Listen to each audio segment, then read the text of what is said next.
man. Seth Mitchell here with FightHype.com, man. Seth, right now, you know, we're supposed to be gearing up for Atlantic City, man. I know you're a little bit disappointed, but you've still been active. You've still been putting in work. Where's your mindset at now, thinking about how you got injured the first time, now Banks is injured this time? Where's your mindset at now? It's a part of boxing. I was disappointed. It was because the fight was 2 weeks away, so I was definitely ready to go out there and take care of business. But things happen, and now it's just the fact of staying in shape but not overtraining and just wait for my next day. But I know it'll be soon. I believe I'll fight sometime, you know, before the end of March. Okay. Do you feel that Banks and his team has been overestimating you as opponent, being that some things that came out that saying that he's possibly going to get the same result and that he's underestimating your will? What is your response to that? He's saying what I guess he's supposed to. I mean, he won the first fight, so what is he gonna say? You know, right. I think it's gonna be a tougher fight. You know, of course he knows I'm gonna come prepared, but he won the first fight, so I gave him the ability to say what he wanted to say, and I just had to get in there and prove myself in the second fight, which I was definitely looking forward to doing. But you know, that fight's not going to happen.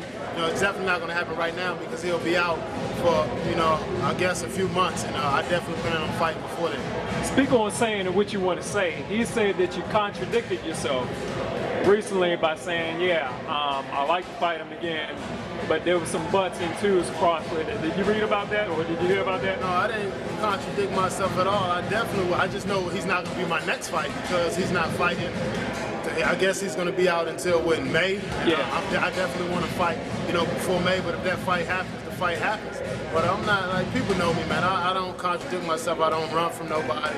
You know, I'm just concentrating on my next opponent, and my next opponent's not going to be him. So there's no need for me to mention him now. Speaking of which, Brian Jennings been a name that's been mentioned around Cap from Philadelphia.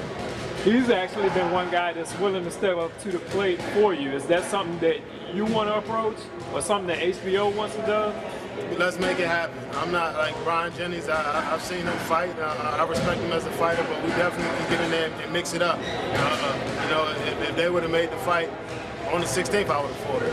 Okay. Know, but it didn't happen. It definitely wasn't because, as he said, I was ducking him. No, that's false accusations. Besides Jennings, what other options have been possibly thrown around to you on a little bit of notice so far? Any names?